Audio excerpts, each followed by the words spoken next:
The Wee Door.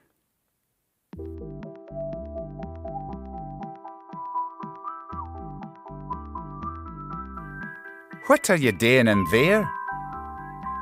Billy squeezed through the park railings and hunkered along to where his wee sister Bella was sitting. She was richt in the shade o' a muckle old beech tree. He wouldn't ha' spotted her if she'd no sneezed as he was passing. She looked up at him wi' watery een and held a finger to her moo. "Shh! Hold your wheesht," she said, her whisper loud enough to startle twa spjugs in the branches above. "It's Jeanie and her gang. I seen them coming along the road." Billy was nane the wiser. "Aye," he said. "Say what? It's a free country, is it no?" "You dinna understand," said Bella wi' a snottery sniffle. "She's awfu' mean to me. She calls me Cinderbella, and all her pals laugh at me." "Oh, richt. So you're hiding fair? For that shilpit ween yaff. Ach, come on, Bella. I never took you for a fearty." Well, if Billy thought this would cheer her up, he was completely wrang, and Bella burst out greeting fit to break your heart. "It's no just that," she wailed. She's just mean." Billy gied her a wee bosey and said, "Oh, sorry, Bella. I'm sure she's rotten. But she's awa noo. Come on and I'll chum you hame, okay?" Bella dried her een and dichted her neb, and they walked hame together. Billy had some words of wisdom about sticking up for yoursel, but Bella was too sad to listen.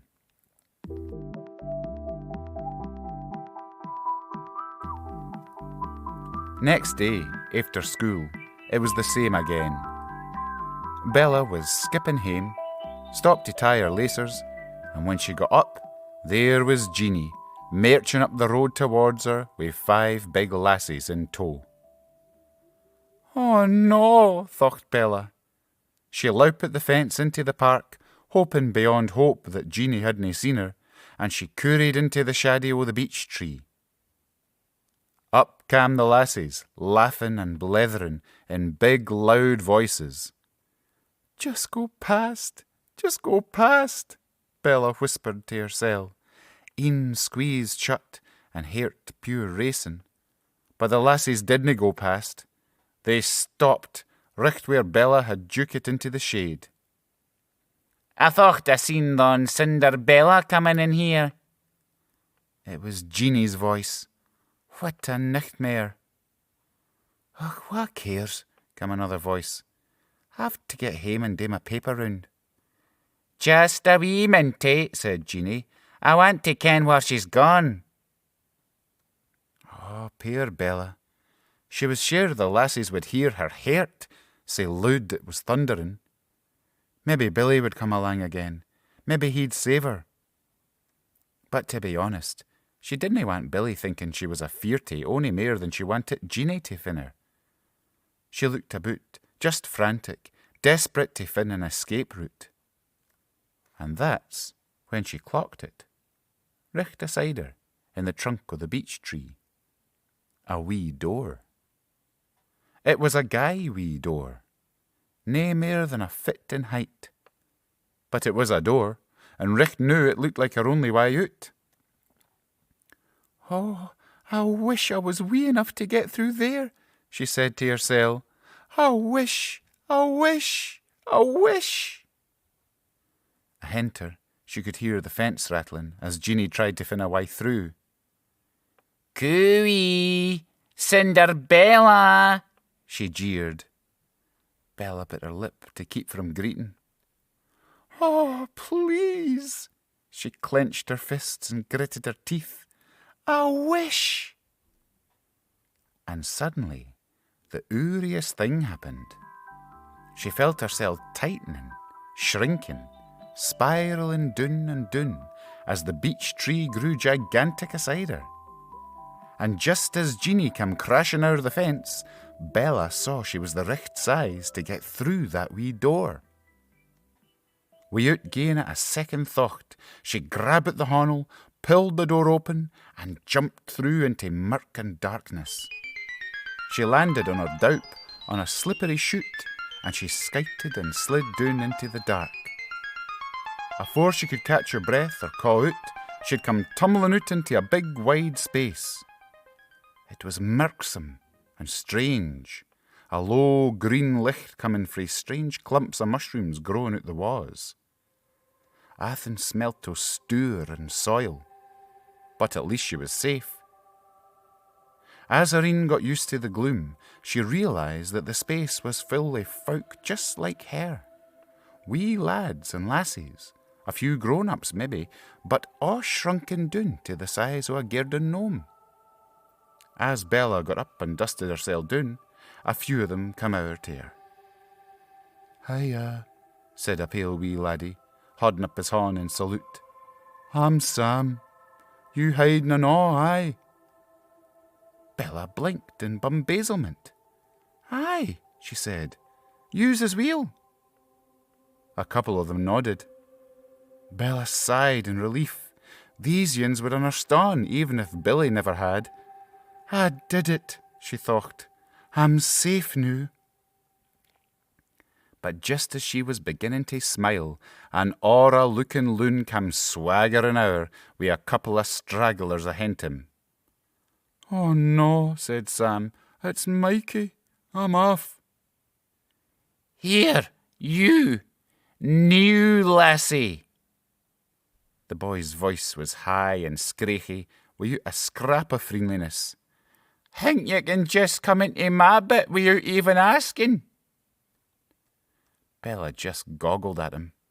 "No here and all, surely." No. Sorry, I didn't ken it was your bit." "I didn't ken it was your bit," chanted the wee gang in front of her. "What do you think, lads? Should we teach her whase bit this is?" Feeling her knees begin to shuggle, Bella kicked desperately backward and forrit.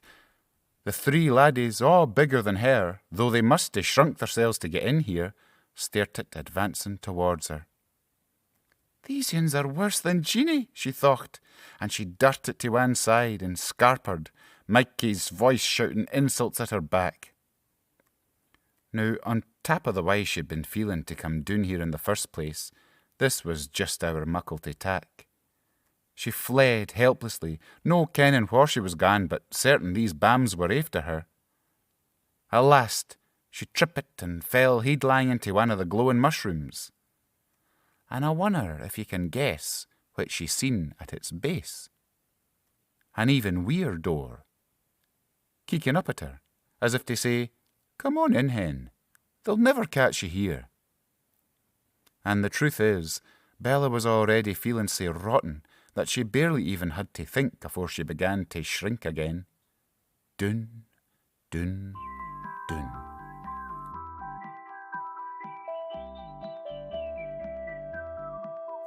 "Stop her! She's getting away!" Well, that was enough for Bella. She hauled the wee door open and dived through. This time it was empty space she fell through, and for a frichtsome moment she was feared she'd break her neck. Fortunately, it was a soft landing, in a mound of stour and glore that she didn't much want to think about. This space was dour, dreich, and damp, and slaters the size of double-deckers went scuttling about around her. Bella got up, swallowed a sob, and looked around. Toty wee roots hung from the roof, but to Bella they were like thick swinging cables, and she ducked to avoid their slimy touch. "This is nasty," she said, "but at least I'm safe." "Oi, lassie, what you doing, frichting in the slaters?" A girl, about 15, red-faced and raging, was burling up to Bella with a gleam in her een. "Oh, come on," cried Bella as she ran out the way, jinking round massive slugs and grains of soil like boulders. The angry lassie was after her. What could she do?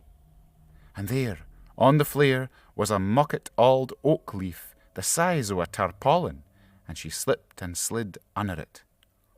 I can see you, you wee scunner, Bawled the lassie, getting louder and nearer and angrier. What'll I do?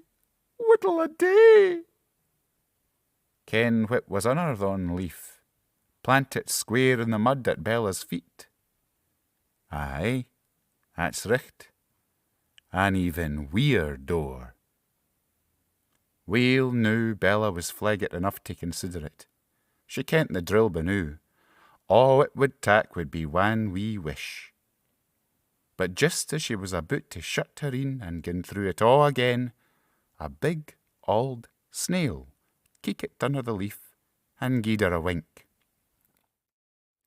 You gonna keep this up, aye? Its voice was smooth and kind. I dinna ken what to do, cried Bella. I'm feart. The snail nodded. Aye, I can see that, it said. But listen, lassie, and I'll tell you something important. See, once you start making yourselves small for other folk, there'll always be somebody wha wants to make you smaller still. So, if that's the way you want to gan yoursel. I'll no stop ye, but it'll maybe no be lang afore you disappear completely. And that, it added with a kindly smile, would be an awfu' shame, if ye ask me. Bella thocht a bit, and she smiled a bit. OK, she said, but what can I do? The snail led her out for another leaf and tilted its head to the roof. Look up there, it said, and Bella did, and there, in the ceiling, way out of reach, was an awfu' muckle door. It covered the hale space near enough, and though it was too high to get to, Bella kent what to do. The angry lassie was at her side now, ranting and raving and cursing her name, but Bella barely noticed her. She took a deep breath, and she grew. Taller and taller, leaving the birsy wee raj below, she reached up and opened the door, and stepped straight out into the park, all gallus and grand. Where have you been? Jeanie looked startled. She hadn't been expecting this. Ah, mind your own business, said Bella. She spotted Billy passing by, and she brushed past Jeanie to join him on the road. Then the pair of them ploutered home, laughing, blethering, and enjoying the warm afternoon sun.